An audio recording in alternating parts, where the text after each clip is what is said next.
Hola chicos, bueno nada, pues toca hoy el segundo vídeo de la genética molecular. Si recordáis, el primer vídeo trató sobre la transcripción y bueno, vamos hoy con el proceso de traducción. Aquí he hecho un pequeño resumen de lo que hemos visto. Veíamos ayer que era el dogma central de la biología molecular, ¿no? Cómo el ADN podía transformarse o podía transcribirse esa información que contiene en diferentes tipos de ARNs, ARN mensajero, ribosómico transferente. Ese proceso, ¿vale?, se llama transcripción.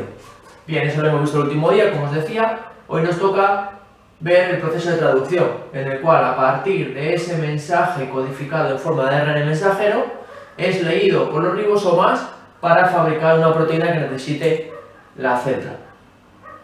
Vale, si recordáis este contenido, ya lo vimos en su momento en el primer bloque, cuando veíamos los ácidos nucleicos. Cuando vimos los ácidos nucleicos, hablamos ya de ARN mensajero y ARN transferente, vimos un poquito cómo se producía este proceso de la traducción. De todos modos, os hago un pequeño resumen ahora de cómo es y así lo tenemos fresquito y lo recordamos, ¿vale? Venga, vamos allá. Entonces, tenemos esto, vamos con la traducción. Bien, si recordáis, este proceso se lleva a cabo en los ribosomas. Tenemos que recordar dónde están los ribosomas, tanto en las células eucariotas como en las procariotas. Si nos vamos a las procariotas es sencillito, ¿verdad? Son ribosomas 70S y están en el citoplasma. Recordad que había esa diferencia, ¿no?, entre los diferentes tipos de ribosomas. Decíamos que, por ejemplo, si lo pongo aquí, que no nos moleste, en células procariotas tenía un coeficiente de sedimentación de 70S, la subunidad mayor era 50S y la subunidad menor o pequeña 30S. ¿Vale? En eucariotas, los ribosomas que aparecen en la membrana nuclear, en la membrana del reticulo endoplasmático rugoso o los que están libres por el citoplasma, son ribosomas 80S, la subunidad mayor tiene un coeficiente de sedimentación de 60 y la menor de 40S. Recordad que luego existen algunos orgánulos como las mitocondrias o los cloroplastos que sus ribosomas son 70S, ¿de acuerdo? Por tanto, serían similares a los que aparecen en procariotas. Bueno, pues estos ribosomas son los que nos van a llevar a cabo esa síntesis de proteínas a través de ese proceso de la traducción. Vale, para que el ribosoma, sea capaz de leer una información y fabricar una proteína, es decir, leer las instrucciones que me van a indicar qué proteína tengo que fabricar y cómo va a ser, cuál es la secuencia de aminoácidos de esa proteína, pues lo que se utiliza es eso que ya veíamos el otro día, que es el ARN mensajero. Un ácido nucleico que va en sentido 5' a 3' siempre. Decíamos algo importante, que en ese extremo 5' teníamos siempre una caperuza formada por un nucleótido que es el 7-metilguanosina. Existen varias copias de este nucleótido, ¿vale? Ahí, formando la caperuza. Y en el extremo 3' decíamos que existía la cola polia, en la cual había adenosín-monofosfato. Estamos hablando entre 100 y 250 nucleótidos, ¿de acuerdo? Copias de ese nucleótido. Bueno, pues estas dos estructuras que aparecían en los dos extremos de este ácido nucleico, lo que hacían era proteger a este material genético desde que es fabricado hasta que llega a un ribosoma y es leído, es traducido. Vale, ¿cómo ocurría eso? ¿Dónde ocurría? Decíamos, bueno, pues en los ribosomas. Bien, los ribosomas, si recordáis, estaban formados por dos subunidades, la subunidad pequeña o menor y subunidad mayor, y dentro del cual teníamos tres zonas, bien, que son la zona E, la zona P y la zona A. Normalmente los ribosomas, cuando nos están traduciendo, las dos unidades están separadas. Una vez que se unen es cuando ese ribosoma es activo. Mientras tanto, suelen estar, como os digo, cada una por un lado, por decirlo así. Bien. Vale, pues bueno, imaginad entonces que nosotros tenemos en una célula tenemos que fabricar una proteína. Y esa proteína, para fabricarla, las instrucciones vienen en este ARN mensajero. Para fabricar la proteína, ¿vale?, a la cual tenemos que llegar finalmente, esa secuencia de aminoácidos proteinogénicos, ¿de acuerdo? Pues necesitamos que ese ribosoma sea capaz de leer esa información que transporta ese ARN mensajero y ir generando una serie de aminoácidos, ir uniendo, mejor dicho, una serie de aminoácidos que van a dar lugar a la secuencia que nos dé lugar a esa proteína específica. ¿Vale? Bueno, una cosa importante antes de seguir. Recordad que en procariotas los ARN mensajeros eran policistrónicos, quería decir que fabricaban ese ARN mensajero, tenía información para varias proteínas, de manera que, por ejemplo, este fragmento puede dar información o llevar información para una proteína, este para otra, este para otra, este para otra. En cambio, en eucariotas, el ARN mensajero es monocistrónico, de manera que toda la información que contiene es información necesaria para fabricar una única proteína. Vale, bueno, pues además del ribosoma que tenemos aquí y el ARN mensajero que tenemos ahí, si recordáis también participaba otro ácido nucleico, en este caso otro tipo de ácido nucleico que es el ARN transferente. Ese ARN con una estructura un poquito especial, ¿verdad? Decíamos con forma de trébol, en el cual en este extremo 3' tenía esos 3 nucleótidos, ¿vale? Y aquí se unía, perdonad, CCA, ¿vale? Aquí se unía el aminoácido. Aquí, si recordáis, teníamos, ¿vale?, en ese brazo, ¿vale?, teníamos lo que conocemos como anticodón. Aquí habrá 3 nucleótidos, que es lo que se conoce como anticodón. Recordad también que el ARN transferente, la función que tenía era tomar un aminoácido y transportarlo hasta el ribosoma. Bien, vale, David, pero ¿qué ARN transferente viene aquí? ¿Qué aminoácido viene aquí? Bueno, pues vendrá el aminoácido, ¿vale?, que corresponda con el codón que lea el ribosoma en ese ARN mensajero. Ahí es donde entra lo que conocemos como código genético, que os lo voy a explicar un poquito ahora.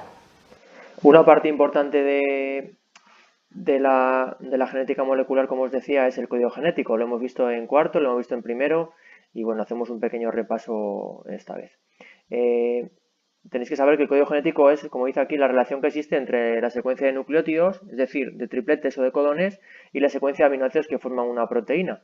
Esto es digamos, una relación que existe en todos los seres vivos. Incluso podemos identificar algunos microorganismos como los virus que tienen ciertas similitudes, ¿no?, al resto de seres vivos. Recordad que los virus no son seres vivos debido a que no cumplen esas 3 funciones vitales.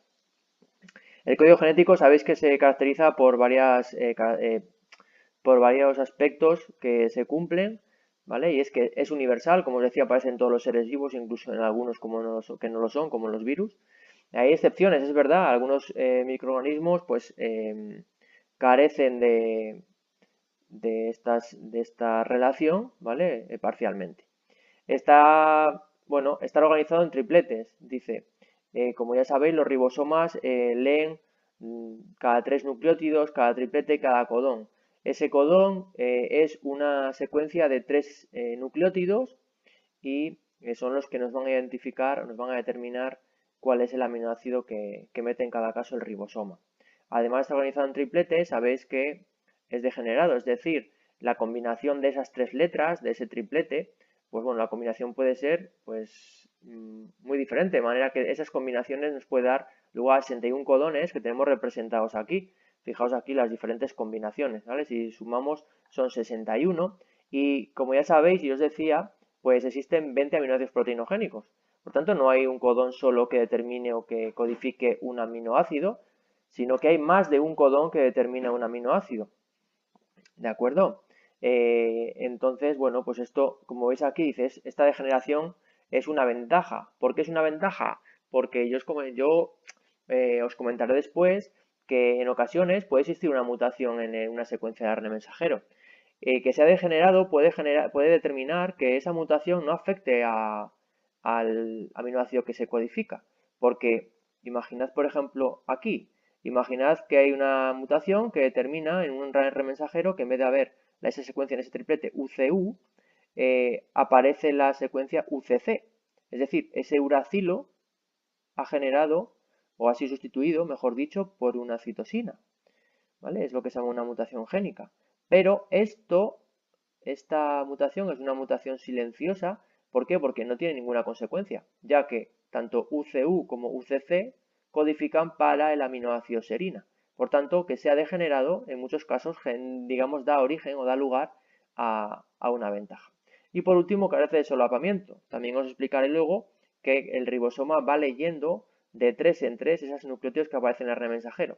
De manera que si imagináis, yo que sé, el primer triplete, si ya bueno, sabéis que es AUG, pero a partir de ahí, imaginad que aparece, por ejemplo, ACG y luego AAG.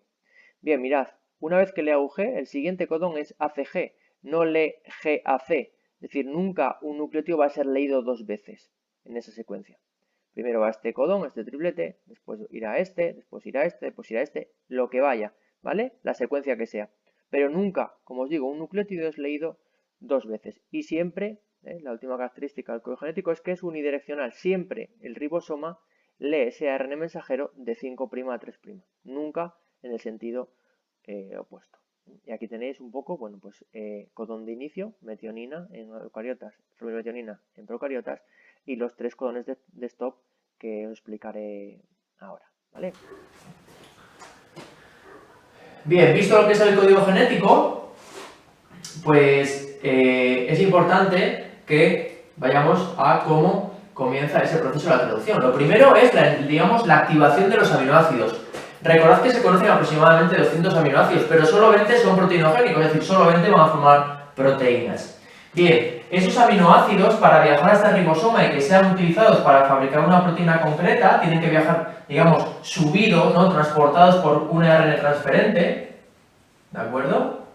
Bien, para unirse necesitamos que participe una enzima que es la aminoácido ARNT sintetasa. Para eso, esa enzima concretamente es la que va a permitir que el ARN transferente se una a través de su extremo 3' a ese aminoácido.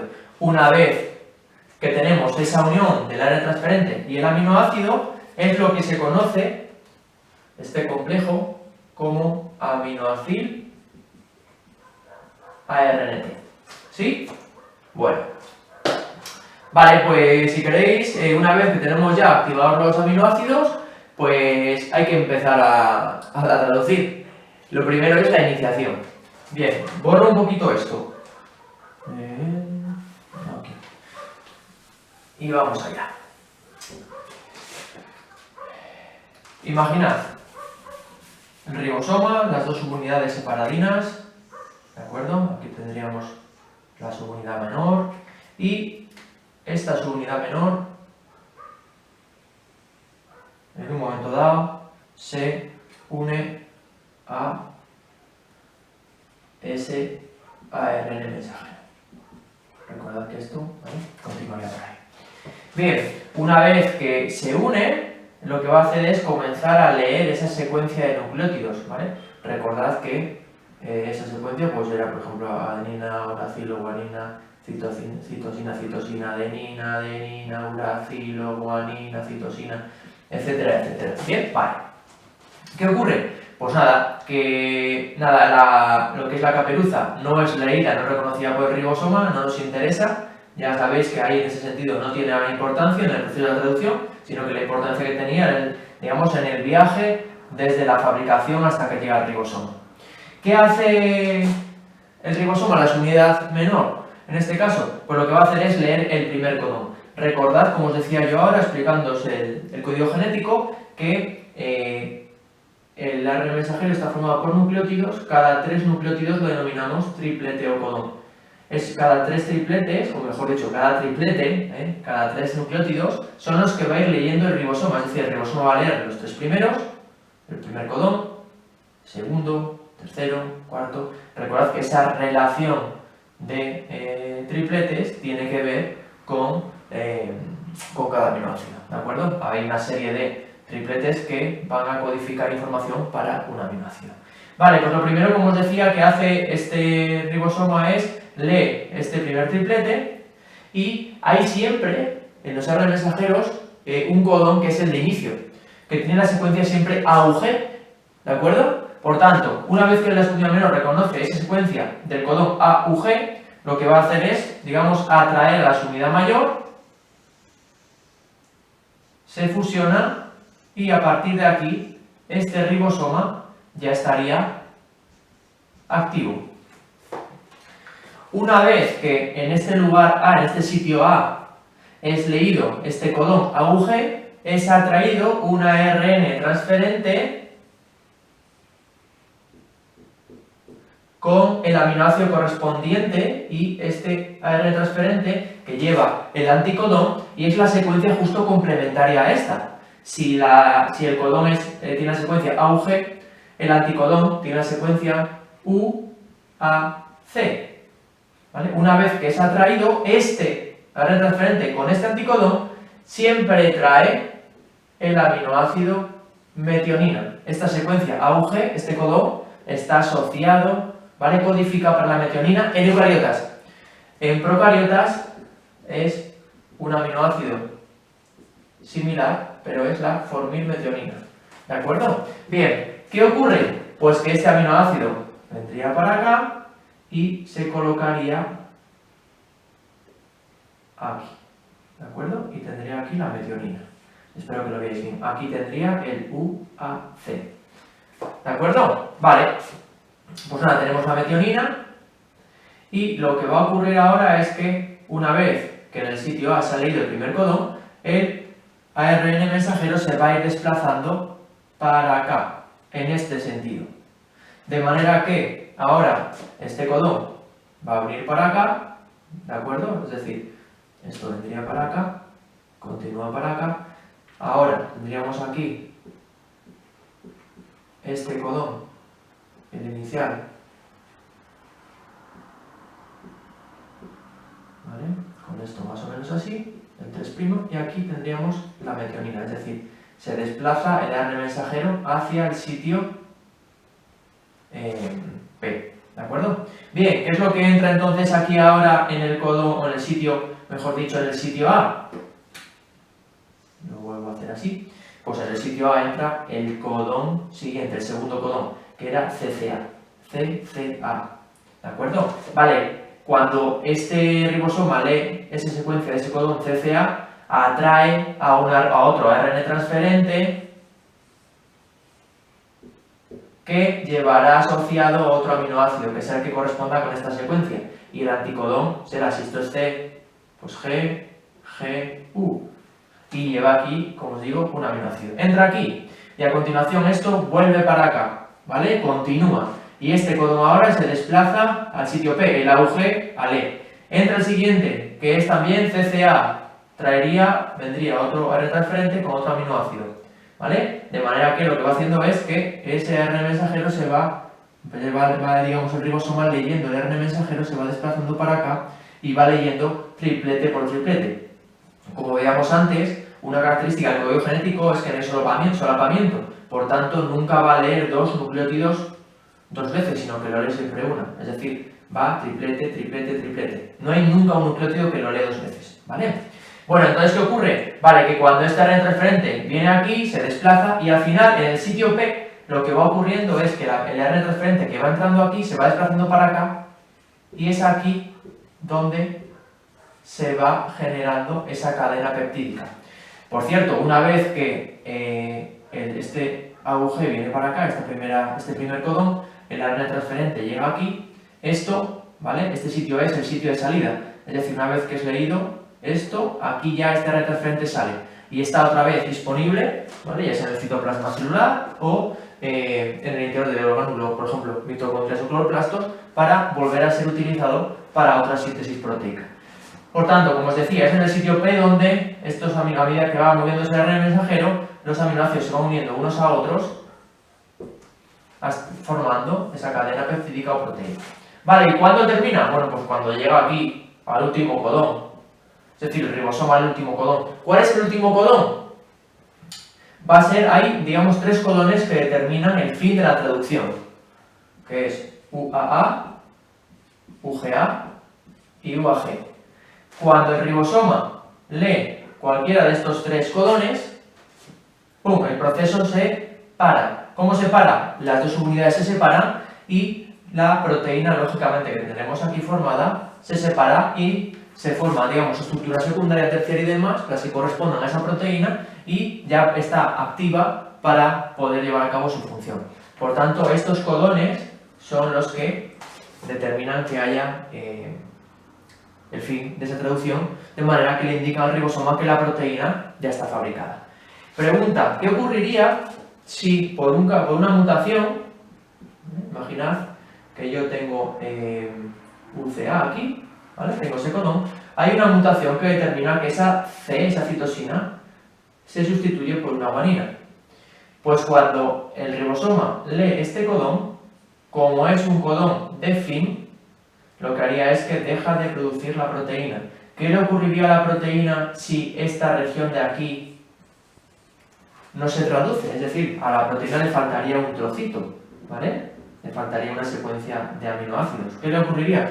Pues que probablemente esa proteína no se plegaría correctamente y sería funcional. Por tanto, a veces las mutaciones determinan que esas proteínas alteren su estructura y esa estructura, esa modificación, altera la función de la propia proteína.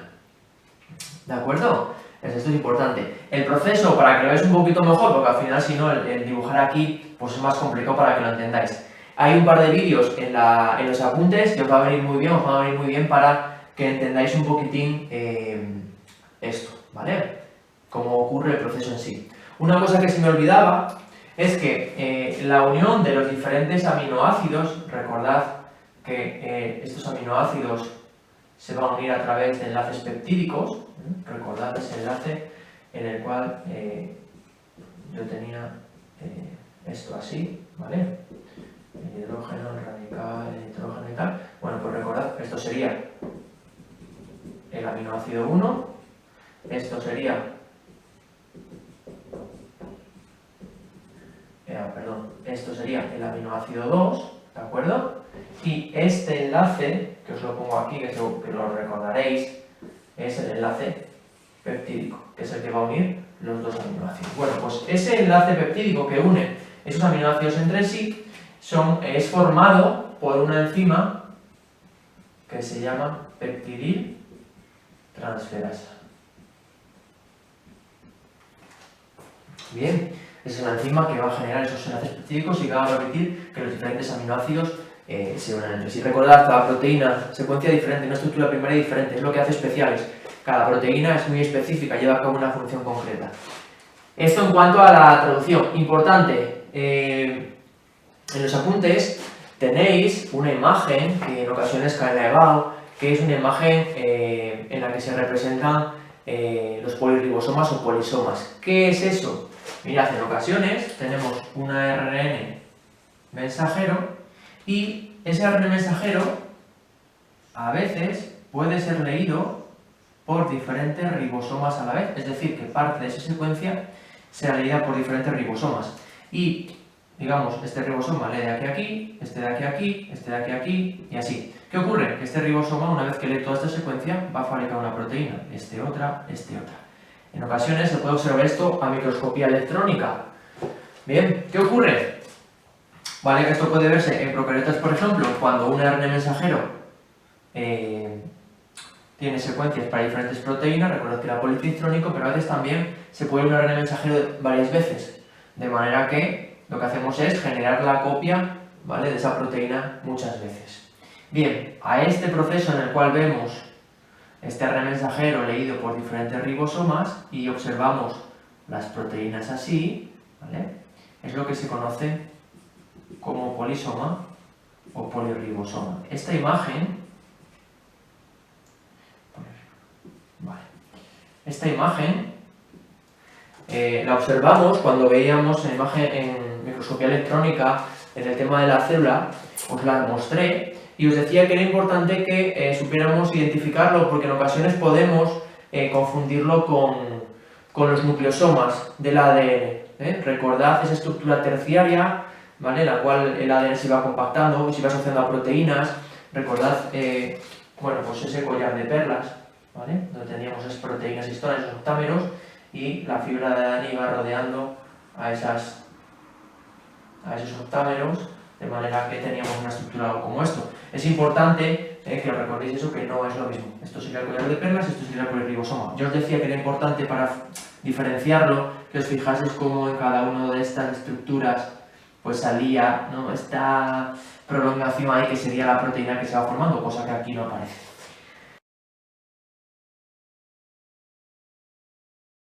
Bueno chicos, pues esto sería un poco el proceso de traducción, para que lo recordéis. En el tercer y último vídeo os voy a hablar un poco de la expresión génica, de cómo controlamos esa expresión a través o a nivel de la transcripción, mejor dicho, cómo ocurre en eucariotas, y en procariotas veremos, digamos, un mecanismo que suele ser el que se explica para que entendáis un poco cómo funcionan, cómo participan estos mecanismos, que es el operón lactosa. Es decir, cómo utiliza una bacteria los nutrientes en función del tipo de nutriente que haya en el medio. Como haya glucosa, lactosa, vamos a verlo un poquito. Y por último vemos en ese vídeo los diferentes tipos de mutaciones. Así que nada, mucho ánimo y venga, que ya no queda nada. Adiós.